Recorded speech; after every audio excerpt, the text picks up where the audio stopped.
you have an initiative to get the Hart Foundation in the Hall of Fame, which would ultimately result in the late, great Owen Hart getting into the Hall of Fame. Why don't you talk more about that aspect? Well, I mean, if you look at this year's, I mean, I'm never going to take anything away from any of the inductees that they've had.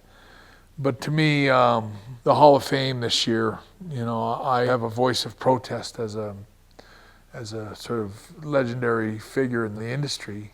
I'm embarrassed that there's so many great wrestlers out there that have never been given their credit, never got their due. Rick Rude, you know, there's a guy that definitely should be in the Hall of Fame. The Rougeau Brothers, the Demolition, you know, but more importantly, you know, I think the Hart Foundation, you know, why have they been overlooked? When you can induct the Freebirds, who never did squat in WWE ever, never drew any money, never did anything. When I remember the Freebirds, they were all drunk and passed out at the gate at one of the airports, my first day in WWF. None of them even made the show that day. They were too drunk to make their plane. They actually had to open the door and make them roll over and they still never got on the plane. And you know, I remember a few weeks later when I was wrestling, I was just starting in WWF, and they showed up at the building about 9:30 in Providence, Rhode Island, and I remember Andre the Giant said, "You guys are fired." And I remember Michael Hayes cutting a promo on Andre, telling him, "You can't fire me, and who do you think you are? And we'll see who's fired tomorrow." And I remember Andre said, "Yeah, we'll see who's fired tomorrow." They were fired. They were gone the next day. I never saw him. Michael Hayes showed up years later as Dok Hendrix and became in the management and all that. And I've always got along with him. But I mean, as far as their contribution to wrestling, give me a break. You know, they're all pillheads, and for lack of a better word, they're all screw-ups. And never really were professional in any kind of great level. They maybe had lots of talent in some ways, but they never, to me, ever carried the ball and ran with it. They maybe did in Texas, but Texas is not WWF. And Hart Foundation, Demolition, Rougeau Brothers. I don't think even Rick Martel has been inducted into the Hall of Fame.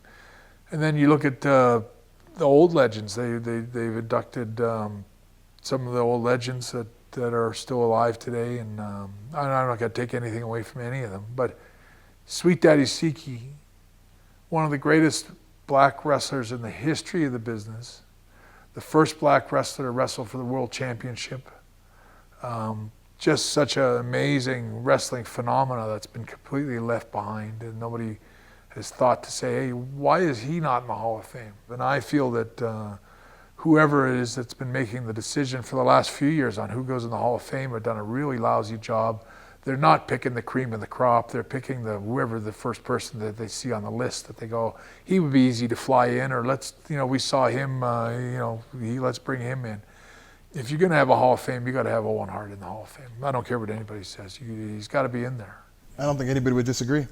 Except for his wife. She needs to be psychoanalyzed by herself. She's a psychologist or something today, but she really is so childish and immature and obtuse towards the fans and the people that loved him in the industry. And to carry this sort of hate wrestling and hate the people in it and hate the fans that watch it mentality, to the point that she refuses to let anyone remember Owen or recognize his contribution, or just remember him in good ways, where like the DVD they came out with, she was so opposed to that and did everything she could do to stop it from being produced and stop it being made.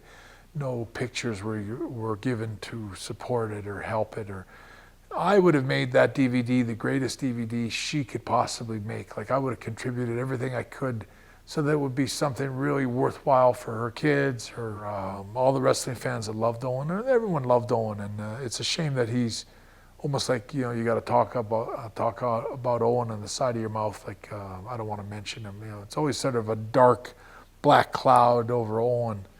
And I don't like that. I want him to be remembered. He was worth remembering, and he certainly made a huge contribution in wrestling. And when I talk to wrestlers like Edge and Christian and different guys, they have so many heartwarming stories that just make you feel so proud to know that he was my brother, and that's what my brother Owen was all about. They just tell you such great stories and memories about him. And I go, I wish Owen's kids could sit here and just learn about their dad and learn what a great man he was and what he really was like. For someone to put a wall up and say, no, that can't happen, we don't want that to happen, we're still mad about what happened. I think it's a real shame. And when he goes to the Hall of Fame, the Bulldogs, Dynamite Kid, one of the greatest wrestlers that ever put on a pair of boots in any wrestling ring, in any wrestling league. He is just such a phenomenal, great wrestler. He's home in England in a wheelchair. He's suffered a couple of strokes now. He's a really tragic figure in wrestling, but at least give him his credit, give him his due. And Davey, the other British Bulldog, he made great strides in wrestling and was a great hero to British wrestling fans. And I think with the Hart Foundation, with myself, Jim the Anvil Neidhart, we could be in there as a tag team, but at the same time, you got Pillman, you got Owen, you got Davey, the whole Hart Foundation. If you can induct the Four Horsemen, who were with the other wrestling company at the time, you certainly have an obligation to pay homage to the guys that were in the company that were competing and making people go, let's watch WWF instead of watching WCW, because they got the Four Horsemen over here, but they got the Hart Foundation here, and we like watching them better. But you're going to highlight the Four Horsemen, but you're going to forget all about the Hart Foundation and the contributions that we made, all of us from Pillman. It's long overdue. Some of us, like Jim's not getting any younger, I'm not getting any younger. Don't let that opportunity pass where we don't get our chance to be inducted into the Hall of Fame, and there's absolutely no excuse for it. You also mentioned Sweet Daddy Siki, famed black wrestler, especially here in Canada. Do you think there's a ceiling for black wrestlers in WWE in that they've gone on for 60 plus years now, and the black wrestlers never held the most important championship? Is there institutionalized or? Booker T was world champion. Right, it was like the world championship because that's with the two title system. They had the WWE championship, which was seen as higher regard, but Booker T had like the silver medal champion, as did Mark Henry. But we've never seen like a black wrestler, you can count The Rock, as WWE champion. Yeah, The Rock comes to mind. I personally think there's been lots of great black wrestlers in the last 15, 20 years that, back years and years ago, there was even great wrestlers, but it kind of, the focus was probably more white oriented, like it was always easier to have a Dory Funk kind of champion or a Harley Race kind of champion. I don't understand all the dynamics of what would have held back black wrestlers back in those days. But I know being in WWF in the 80s, I've never seen any kind of intentional sort of, like where they're just not going to push certain guys. I think I've always seen the business was always pushed by who got the biggest pop. It's that people, you wonder how they decide who gets a push and who doesn't in wrestling. I don't know. In the 80s, I think it was really, honest to God, I think it was based on the pop that you made when you got out, or your ending in your match when you won. And it depended on your t-shirt sales. I think that's really as simple as how it went. And if you didn't make that grade, I don't know of very many black wrestlers that I can go, he was really talented and didn't get the chance. He never got his chance, and it's too bad. And there might be the odd one, but for the most part, if you were really skilled and really good, you got your chance. And there's certain guys that drop the ball, but I think it's generally been probably more fair than a lot of industries. You've been very honest and open about your thoughts of WWE's current direction and whatnot, which is great. But when you go back, like when you were at Payback, is it ever awkward knowing that you've said these things and whatnot? Do you ever have any weird exchanges with anybody backstage? No, I haven't, and I don't expect I will. I'm very honest about my thoughts on the business. But it goes back a few years ago. When my book came out, I was just finished, did the last edits on it, so I knew it was coming out in like a month.